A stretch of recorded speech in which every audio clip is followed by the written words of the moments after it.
What's the deal, y'all? So, Mr. Bill Simmons, aka the Podfather, yes, the guy that is responsible for giving David Jacoby and Jalen Rose their own podcast that we grew to love so much. The podcast that eventually became an ESPN TV show.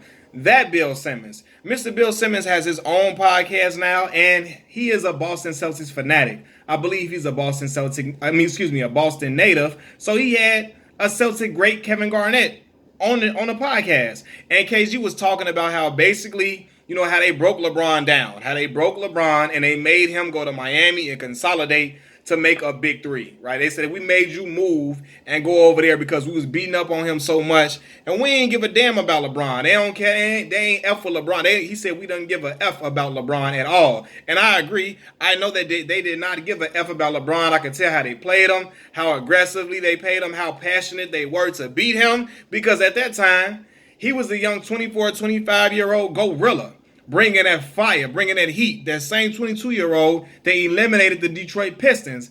Brown was at the top of his game around the time that the Boston Big Three formed, and he couldn't get over the hump, right? So I admit, KG, look, okay, yeah, y'all broke LeBron down. The three of y'all was stopping that young gorilla. He couldn't do nothing. But LeBron was scoring, 45, 47, and he couldn't get past him, right? So he went to Miami. But this is the thing, too. He said, KG alluded to the fact that the NBA had an agenda, and that's why they lost against the Miami Heat when LeBron went there. No, my man, there was no agenda. The agenda was y'all had him down 3-2. What year was that? 2012. Y'all had him down 3-2. And the agenda was that young gorilla scored 45, had 15. What do you have? 45, 15, and 5 on y'all?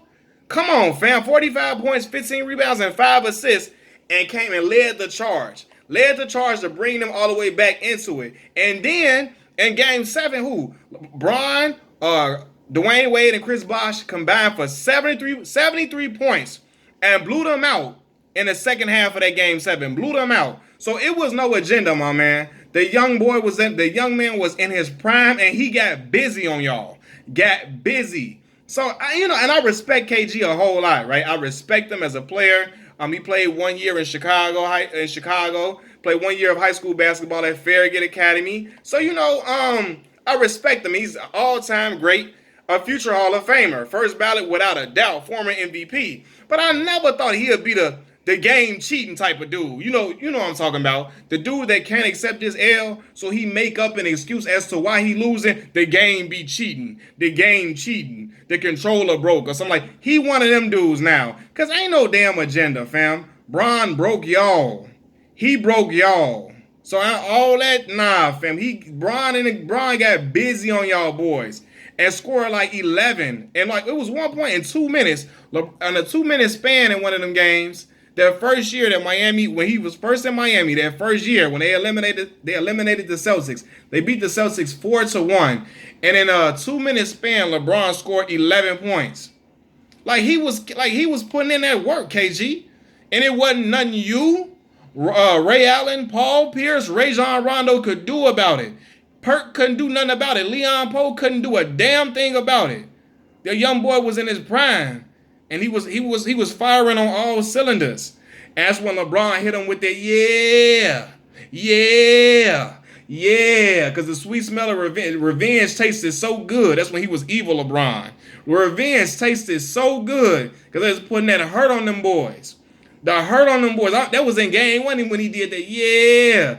Game 1, they was up on them boys by like 15 points at that point when LeBron did that because he knew he was in motion. So him talking about we made him go join the Big Three. My brother, y'all had your own Big Three of y'all own because y'all knew y'all had to come together and form like Voltron to beat that young gorilla. Y'all had to go out there and get him out of the game. So y'all had to come together to get him off the map because he was on fire at that point. And if all of them wasn't together, they needed every single one of them to beat LeBron. Because if it was only 2 of them, he would have won without going to Miami. But it was 3 of them. Right, so, but it's cool, because KG and Paul Pierce going to forever be mad about the fact that they lost to the Miami Heat consecutively when Bron was there.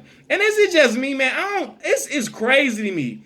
Ain't no team ever milked winning one championship so hard more than that 2008 Celtics team. Like, they all come together and act like they was just this big dynasty, like they was just some huge juggernaut in the NBA. Like they was just winning championship after championship after championship. Family, y'all got the same amount of championships that the Mavs got, that the Cavs got, and the Raptors got. Y'all got that one chip. And all y'all came together. Now, granted, they can say y'all was over the hill, y'all was a little old or whatever, but they be talking as if like they come together and form and had these all TV shows and these TV specials as if they won 4 or 5 championships. Like they won 3 or even 2. Y'all won one chip, family. Y'all got more out of it winning this one chip than any team I ever seen in my life. Like no team has milked winning one championship. And they shouldn't have never lost that second one against the Lakers. They should have beat the Lakers back to back, no doubt. Ain't no way they shouldn't have. And as great as Kobe was, they shouldn't have lost that damn that second chip, man. Kobe shot 6 of 24. Boy, they supposed to beat them. I don't care. Kobe had 15 points. Paul Pierce, Ray Allen, KG, them supposed to won that joint back to back. But for KG to allude to it being some damn agenda, brother, man, no. Y'all got that young boy. That boy came and put that hurt on y'all. He came for blood. It was a business trip on y'all. And y'all knew what time it was. That's why Ray Allen went and jumped ship and came to Miami too. Because he knew. He saw the writing on the wall. The young boy was headed for a great run. So Ray like, look, I'm going to go. And he proved to be a pivotal piece. I'm going to go over there and win a championship. So, and KG always going to have this type of disdain towards Bron. Because he's so competitive that was their enemy during the time. And they loved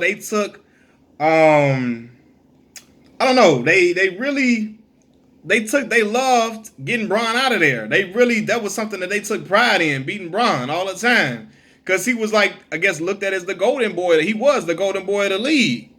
But LeBron be living in them boys' head, man. That 08 team, everybody except the dudes that played with LeBron after the fact. But Ray Allen, KG, hell no. They don't fool. They like, hell no. We not fooling with this Bron talk. No. But they kill me because they act like they won so many damn championships, bro. Brother, y'all won one. I don't even see the Detroit Pistons team doing all of this, coming together all the time and having all these TV shows and these TV specials. And by right, we should celebrate the Detroit Pistons more because at the time when they won, they didn't have no perennial all-stars on their team. We wasn't looking at the guys on their roster and saying these guys are first ballot future Hall of Famers. Not at the time that they won. We didn't look at Chauncey Billups like he was Mr. Big Shot, like he didn't have that nickname yet. We didn't look at Rip Hamilton like he was that man like that. We didn't look at Tayshaun like he was locked up like that because Tayshaun locked Kobe up that finals. Had Kobe in solitary confinement. Locked up, they won't let him out. He had that boy in Sing Sing. Locked up, no lie. We didn't look at that team. We didn't know Ben Wallace was a future Hall of Famer. We didn't know. Them boys came without no perennial all-star on a team. No perennial all-star, no superstars. Won without no superstars and beat the almighty powerful Lakers with Shaq, Kobe. At the time they had Karl Malone and Gary Payton. Them boys was winning. They was running through teams that season. The Pistons beat them. And we don't never see them get celebrated as much as the Celtics do. The Celtics, man, I promise y'all, they act like they won 2 or 3, like they was a real dynasty. Fam, y'all won one chip. Y'all should have won more than that. I don't know how they didn't win more. Nonetheless, man, KG, he always gonna have this thing towards Bron, man. I didn't peg him as the game be cheating. The game cheating type of guy. The game cheating.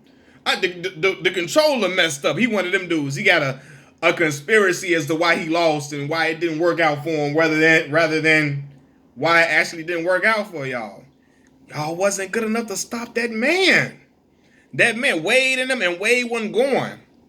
Wade was in there helping. He was coming with it. Because he knew KG be woofing, talking crazy. When Wade bumped KG, and was scoring when Wade got the and one and stared KG down like he was a goofy, like he was nothing. I was like, yeah, like LeBron was. Yeah. Yeah. But I promise y'all, ain't no team gotten more out of one championship than that damn 2018. Big Baby be riding on the wave like he was just a biggest killer. And I love Big Baby in college at LSU. And he was a pivotal role player. But he be talking, they be have him sitting up there like he was just like he was Vinny the Microwave Johnson or something. Like he was out there contributing to multiple championships, brother. Like, no. Nonetheless, man, I just sit and laugh. I'm like, KG, man, come on, dog. An agenda? The man had 45, 15, and 5 on y'all. Y'all had a chance to get him out of there. He was down 3-2, and all the sports broadcast media were talking about, hey, if LeBron loses against Miami, if he loses against Boston, they was down 3-2, and Stephen A. Smith said something needs to change if they lose. They need to break them up, so on and so forth. It's not looking good. Everybody was just looking forward to the Celtics closing it out, and y'all couldn't get the job done because that man was on a mission when he had that look in his eye.